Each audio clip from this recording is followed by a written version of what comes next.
ಪಾಠ 4 ಸಮುದಾಯ ಕ್ರೀಡೆಗಳು. ಕ್ರೀಡೆಗಳು ಸಮುದಾಯದಿಂದಲೇ ಹುಟ್ಟಿಕೊಂಡಿವೆ.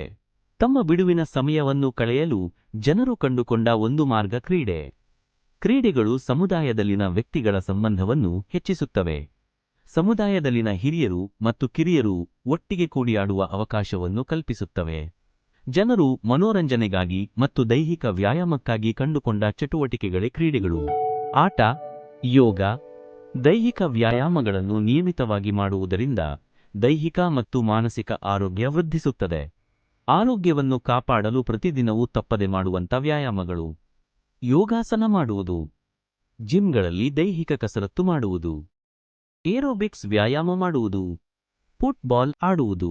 ಕೆಲವು ಅಂತಾರಾಷ್ಟ್ರೀಯ ಕ್ರೀಡೆಗಳು: ಫುಟ್ಬಾಲ್, ಕ್ರಿಕೆಟ್, ಟೆನ್ನಿಸ್, ಚದುರಂಗ, ಈಜುವುದು, ಕಬಡ್ಡಿ.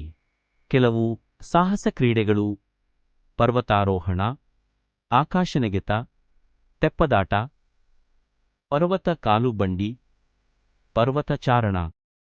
ನಮ್ಮ ದೇಶದ ಸಂಪ್ರದಾಯವನ್ನು ತೋರಿಸುವ ಜನಪ್ರಿಯ ಗ್ರಾಮೀಣ ಕ್ರೀಡೆಗಳ ಕುರಿತು ತಿಳಿಯೋಣ. ಗುಂಡು ಎತ್ತುವುದು ಭಾರವಾದ ಕಲ್ಲನ್ನು ಎತ್ತಿ ತೋರಿಸುವ ಗ್ರಾಮೀಣ ಸಾಂಪ್ರದಾಯಿಕ ಆಟ. ಇದು ದೇಹಬಲ ಮತ್ತು ಸಹನಶೀಲತೆಯ ಪರೀಕ್ಷೆಯಾಗಿದೆ. ಈ ಕ್ರೀಡೆ ಗ್ರಾಮೀಣ ಭಾರತದ ಜನಪದ ಪರಂಪರೆಯ ಭಾಗವಾಗಿದ್ದು ಜನರ ಮುಂದೆ ಮನರಂಜನೆಗಾಗಿ ಹಾಗೂ ಸಂಸ್ಕೃತಿಯನ್ನು ಉಳಿಸಿಕೊಳ್ಳಲು ಪ್ರದರ್ಶನಗೊಳ್ಳುತ್ತದೆ. ಹಗ್ಗಜಗ್ಗಾಟ ಒಂದು ಸಾಂಪ್ರದಾಯಿಕ ಗ್ರಾಮೀಣ ಆಟ. ಇದರಲ್ಲಿ 2 ತಂಡಗಳು ದಪ್ಪ ಹಗ್ಗವನ್ನು ಎಳೆಯುತ್ತವೆ.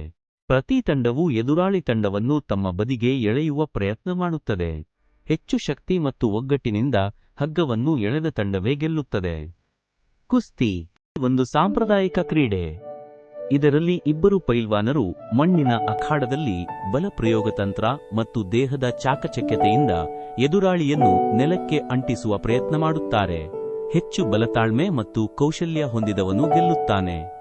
ಮಲ್ಲಕಂಬ ಭಾರತದ ಸಾಂಪ್ರದಾಯಿಕ ಕ್ರೀಡೆ.